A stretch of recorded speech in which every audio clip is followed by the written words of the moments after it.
Hello, and you're watching the History Fella channel. Here today with a book review with a difference, in that I'm going to review the Sherwood Boys 1 and the Sherwood Boys 2. The first covers World War 1 and the second covers the battalion in World War 2.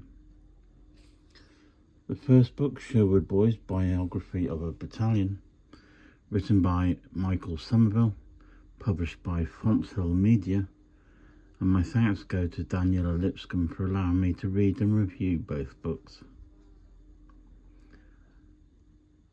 Michael Somerville's Sherwood Boys, Volume 1, is excellent in grassroots military history. Rather than focusing on a grand strategic map or high command politics, Somerville delivers a bottom-up biography of the 2nd and 5th Battalion, Sherwood Foresters, tracing these ordinary men from Nottinghamshire and Derbyshire through the chaos of World War 1 and 2. The first book covers the early, often brutal years of the war. There's the mobilisation of France, and it captures the initial confusion, lack of equipment, and the desperate rearguard actions during the fall of France during the Dunkirk evacuations. This is the home front. This details the anti-invasion defence duties across coastal Britain and the gradual rebuilding of the unit in a battle-ready force. And finally it looks at the North Africa and Tunisia and covers the unit's deployment in Northern African campaign, highlighting the bloody trials and mounting combat, attrition and climate. The strength of these books is that the meticulous archival research. The author Somerville weaves together official war diaries with personal letters, memoirs and rare interviews, giving voice to forgotten rank-and-file soldiers. There's also the human-centric focus, in that it balances tactical combat breakdowns with day-to-day realities of boredom, bad rations, regional camaraderie, and heavy grief over the loss of mates. And there's also the unvarnished realism. It avoids post-war romanticism. It candidly covers logistical blunders, friendly fire, and psychological toll on young recruits. The book may be dense with military terminology, company movements, and unit rosters.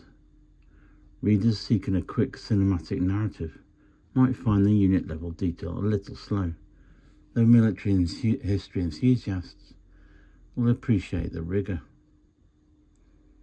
The first book is an essential, deeply respectful account for readers of British World War history and unit studies.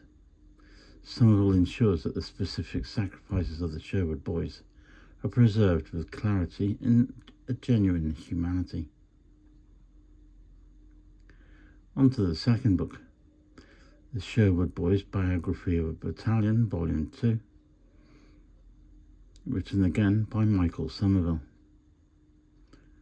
Where Volume 1 established the formation and early trials of the 2nd and 5th Battalion, Sherwood Foresters, Volume 2 delivers an intensely and focused look at the brutal tail end of the war and its complicated aftermath, spanning from the Salerno landings in late 1943 to occupation duties in post-war Europe.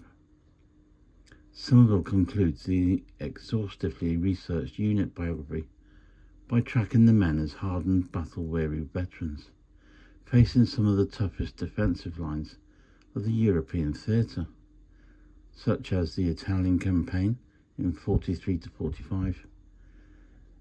It begins with the amphibian assault at Salerno and moves through the agonising attrition-heavy grinding of the Italian campaign.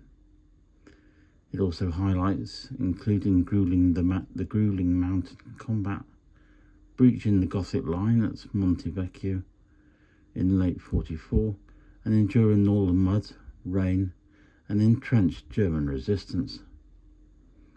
There's also the final push in Europe, which covers the battalion's movements as the Allied coalition systematically presses Axis forces back, capturing the sheer exhaustion of troops who have been continuously in action or on campaign since 1942. And finally, you've got the post-war occupation and the demobilisation. This offers a rare, candid look at the immediate aftermath of victory in Europe.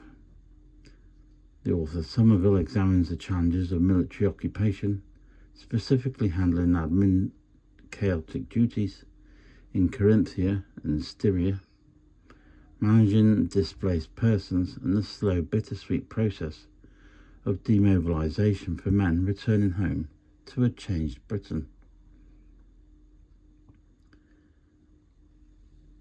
The good things about this book is the incredible human detail. Drawn on over 150 personal oral and written accounts, Somerville maintains the personal touch. The narrative balances micro-tactical actions with the soldiers' internal lives, fears and dark humour. And there's also the uncompromising realism. It does not shy away from the horrific realities of the Italian campaign, often referred to historically as a forgotten front, capturing heavy casualties, replacement integration problems and combat fatigue. And finally, there's the post-war coverage. Unlike many battalion histories that abruptly stop on VE Day, the coverage of 1945 to 46 occupation duties provides a vital underreported closing chapter on how soldiers transitioned from combatants to peacekeepers. Because it tracks individual platoons, tactical maps and specific soldier fates, readers looking for a high-level overview of the Italian front may find the hyper-local detail overwhelming, but I found this book thoroughly interesting and entertaining. Volume 2 completes what is undoubtedly one of the most thorough accounts of a single British infantry unit. Finally, I'd like to say I have really enjoyed reading both books from an excellent author who has meticulously researched his evidence, and it has been especially special to learn all about this battalion, the Sherwood Foresters. Two fantastic reads. So that is the Sherwood Boys 1 and 2, written by Michael Somerville, and my thanks go to Daniela Lipscomb, and both books are published by Fonthill Media. Thank you for listening, and I shall see you in the next video.